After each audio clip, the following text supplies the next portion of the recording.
పూరా లోకల్. నమస్తే, welcome to పూరా లోకల్. ప్రస్తుతం మనం గాంధీ భవన్లో కాంగ్రెస్ పార్టీ సీనియర్ నాయకురాలు వరలక్ష్మి గారితో ఉన్నాము.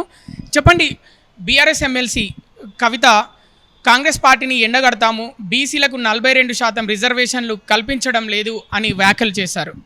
మొదటగా నేను ఏమంటున్నా అంటే ఆమెకు అసలు బుద్ధి జ్ఞానం ఉందా అని అంటున్నా. ఒక మహిళగా నేను అనకూడదు, ఒక మహిళను కానీ అనాల్సి వస్తుంది. ఎందుకనంటే గత 10 సంవత్సరాలు వీళ్ళు ఏం చేసిళ్ళు, ఎవరికి ఏ వర్గానికి ఏం చేసిళ్ళు, బీసీలకు ఏం చేసిళ్ళు, మైనారిటీలకు ఏం చేసిళ్ళు, ఎస్సీ ఎస్టీలకు ఏం చేసిళ్ళు అనేది వాళ్ళ నాన్న ఆమె వాళ్ళు తెలుసుకోవాల్సిన విషయం. ముఖ్యంగా ఏంటంటే జాగృతి పేరు చెప్పి మహిళలందరినీ రెచ్చగొట్టి తన వైపు మలుపుకొని ఏదో చేసిళ్ళు వాళ్ళు. అప్పుడు స్థానిక సంస్థలలో కావచ్చు, ప్రతి ఎన్నికల్లో చేసి నువ్వు మళ్ళీ జాగృతి పేరు మీద ఒక బతుకమ్మ ఒక చేత పట్టుకొని జాగృతి దండ మెడలో వేసుకొని నువ్వు మహిళలకు నువ్వు అన్యాయం చేసినావు. ఎలా అంటే లిక్కర్ స్కీమ్లో నువ్వు ఇరుక్కుపోయినప్పుడు ఎంతమంది మహిళలు వెనక నడిచిన వాళ్ళు బాధపడవచ్చు, అది ఒక్కసారి ఆలోచించుకోవాలి కవిత.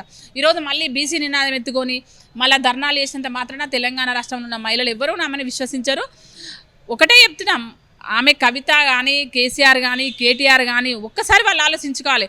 10 సంవత్సరాలుగా దోసుకున్న దోపిడీకి ఈరోజు తెలంగాణ రాష్ట్రంలో ఉన్న ప్రజలు ఏ విధంగా బాధలు పడుతున్నారు. ఇలా మేము అధికారంలో ఉన్నా కూడా మేము ప్రజల పక్షాన కొట్లాడుకుంటూ ప్రజాపాలన చేసుకుంటూ ప్రజల కోసమే ఆలోచించుకుంటున్న ప్రభుత్వం మాది కాంగ్రెస్ ప్రభుత్వం. కానీ ఈ రోజు ఇచ్చిన మేము హామీల గురించి వాళ్ళు మాట్లాడడం అంటే చాలా విడ్డూరంగా ఉంది. ప్లస్ బీసీకరణ గురించి మాట్లాడడం అంటే ఇంకా విడ్డూరంగా ఉంది. ఒకటే మాట్లాడుతున్నాం, మీ తప్పులను మీరు కప్పిపుచ్చుకోవడానికి మళ్ళీ వాళ్ళ ప్రజలను రెచ్చగొడుతున్నారు అనేసి మాత్రం నేను ఖచ్చితంగా చెప్పగలుగుతా. ఎందుకంటే ప్రజల యొక్క మనసును మళ్ళీ డైవర్ట్ చేసి వాళ్ళని ఎమోషనల్కి గురి చేసి వాళ్ళని రేపు వచ్చే ఎలక్షన్లో వాడుకుందామని ఈమె ప్లాను. అమ్మ కవితమ్మ, నువ్వు చేసిన తప్పు చాలా ఉంది మా తెలంగాణ ఆడపడుచులకి. ఆ తప్పును కప్పిపుచ్చుకో, నువ్వు ఏదో మళ్ళీ ముందుకెళ్తుంటే అది కాని ముచ్చట. నువ్వు సపరేట్గా దుకాణం బంద్ చేసుకొని మళ్ళీ నువ్వు చేసిన తప్పులు ఏమేమి ఉన్నాయో మళ్ళీ ఒకసారి నెమరేసుకో. ఏం తప్పులు చేసినాము, ఎన్ని లక్షల కోట్లు మింగినాము, ఎన్ని వజ్రాలు, కనీసం నీకు బంగారు తాడు ఉన్నదానికి వాళ్ళ వజ్రాల తాడు ఎక్కడి నుంచి వచ్చిందని అడుగుతున్నా. నువ్వు ఓన్లీ నీ అన్న అమెరికాలో ఏం పనులు చేసిళ్ళు, మళ్ళీ తెలంగాణ రాష్ట్రంలో తెలంగాణ వచ్చిన తర్వాత మీరు ఎన్ని కోట్లు ఆస్తులు మీ దగ్గరకు వచ్చినాయి, ఎలా వచ్చినాయి అనేది ఒకటి నువ్వు ఇవ్వాలి ఫస్ట్. తర్వాత నువ్వు బీసీకరణ గురించి మాట్లాడు, ఆడపడుచుల గురించి మాట్లాడు, అన్నిటి గురించి మాట్లాడు, మేము ఒప్పుకుంటాం. నీ దగ్గర ఏముండే, ఇప్పుడు ఏమొచ్చినాయి, ఎక్కడి నుంచి వచ్చినాయి అనేది నువ్వు సమాధానం చెప్పాలి తెలంగాణ రాష్ట్ర ప్రజలకి. అది పక్కకు పెట్టేసి మళ్ళీ బీసీ ఉద్యమం లేపి జాగృతి పేరు మీద మహిళల ఉద్యమం చేసి మీరు చేసింది దోపిడీ, అవినీతి, అధికారులను అవినీతి పరులను చేసిళ్ళు. మీరు మొత్తం అవినీతిమయం అయిపోయింది. మీ కుటుంబం కల్వకుంట్ల కుటుంబం మొత్తం కమిషన్ల కుటుంబంగా మారిపోయింది. నువ్వు ఇవాళ మళ్ళీ బీసీ గారు అనేసి బీసీ చేసిన తర్వాత ఎలక్షన్లోకి వెళ్ళానంటే ఎవరమ్మా నిన్ను విశ్వసించేది? మీ బతుకులన్నీ రేపు పొద్దున బయటలో పడితే మీరు ఖచ్చితంగా జైలు పోయే రోజులు కూడా దగ్గరలోనే ఉంది. బీఆర్ఎస్ పార్టీ వాళ్ళు బీసీ సంఘాలను రెచ్చగొడుతున్నారని మీరు అనుకుంటున్నారా? ఖచ్చితంగా కదా. వాళ్ళ నైవృత్తి ఏంటంటే వాళ్ళు ఫస్ట్ నుంచి కూడా ప్రజలను రెచ్చగొట్టి ఓట్లు తీసుకొని అధికారం తెచ్చుకొని ప్రజలను మోసం చేయడమే వాళ్ళ పని, వాళ్ళ టార్గెట్. తెలంగాణ ప్రజలకు వాళ్ళు చేసిందేం లేదు, ఇక ముందు చేయరు. వాళ్ళకి అలాంటి ఆలోచన కూడా వాళ్ళలో లేదనేది నీకు ఖచ్చితంగా చెప్పగలుగుతా. ఎందుకంటే గత 10 సంవత్సరాలుగా మనం చూసినాం కదా, అనుభవించినాం కదా, బాధలు పడ్డాం కదా. దానివల్ల ఈరోజు ఇంత అప్పులపాలైపోయిన తెలంగాణ రాష్ట్రంలో ఏం కోలుకోలేకపోతున్నాం. మేము ఇంత అధికారం ఉన్నా కూడా మీ బాధ్యతలుగా మీ ప్రజల ముందుకెళ్ళి ప్రజా సంక్షేమం కోసం మేము ఆలోచిస్తున్నాం. ఆ దిశగా ఆలోచించాలి. 10 సంవత్సరాలుగా దోపిడీ చేసుకొని మొత్తం దాచిపెట్టుకొని విదేశాలకు మొత్తం తరలించేసి సింగపూర్, అమెరికా అన్ని దేశాలలో మీ అన్నీ ఉన్నాయి కదా ఫామ్ హౌస్, అవన్నీ బయట తీయండి. స్థానిక సంస్థల ఎలక్షన్లు వస్తున్నాయనే నెపంతో బీసీ రిజర్వేషన్లు వీళ్ళు ఇవ్వడానికి సిద్ధమవుతున్నారని మరికొంతమంది అంటున్నారు. మేము అధికారం చేపట్టిన తర్వాత ఖచ్చితంగా ప్రజా సంక్షేమమే మా సంక్షేమంగా పనిచేస్తున్నాం.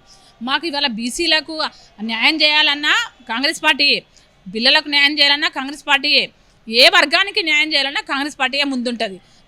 ఆ రోజు కావచ్చు, ఈ రోజు కావచ్చు, తెలంగాణ రాష్ట్రం ఇచ్చిందే కాంగ్రెస్ పార్టీ, సోనియా గాంధీ. మేము ఇవాళ ఏదో ఎలక్షన్ల కోసము మేము పనిచేసి ఎలక్షన్ల తర్వాత మళ్ళీ ప్రజలను నిద్రగొట్టే బాపతి మా కాంగ్రెస్ ప్రవృత్తి కాదు.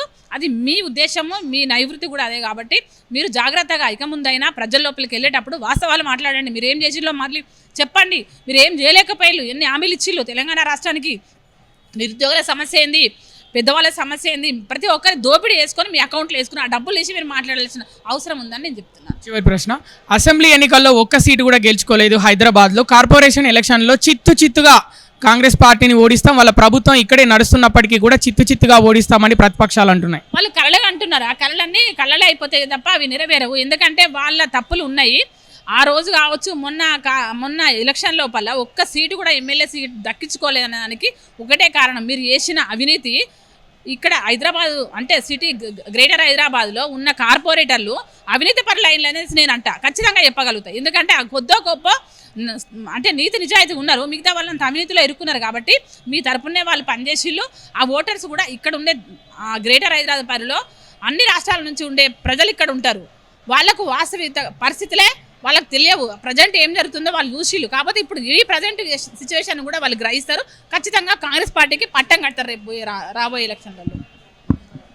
వచ్చే ఎన్నికలు ఏవైతే ఉన్నాయో స్థానిక సంస్థల ఎన్నికల్లో, అసెంబ్లీ ఎన్నికల్లో ఏ విధంగా అయితే విజయదుందుభి మోగించామో అదేవిధంగా స్థానిక సంస్థల ఎన్నికల్లో కూడా మా సంక్షేమ పథకాలు ప్రజలందరికీ అందినాయి కాబట్టి ఆ విధంగానే విజయదుందుభి మోగిస్తామని ఆశాభావం వ్యక్తం చేస్తున్నారు కాంగ్రెస్ పార్టీ సీనియర్ మహిళా నాయకురాలు వరలక్ష్మి. కెమెరామెన్ విజయ్తో కృష్ణబాల, పురాలోకల్.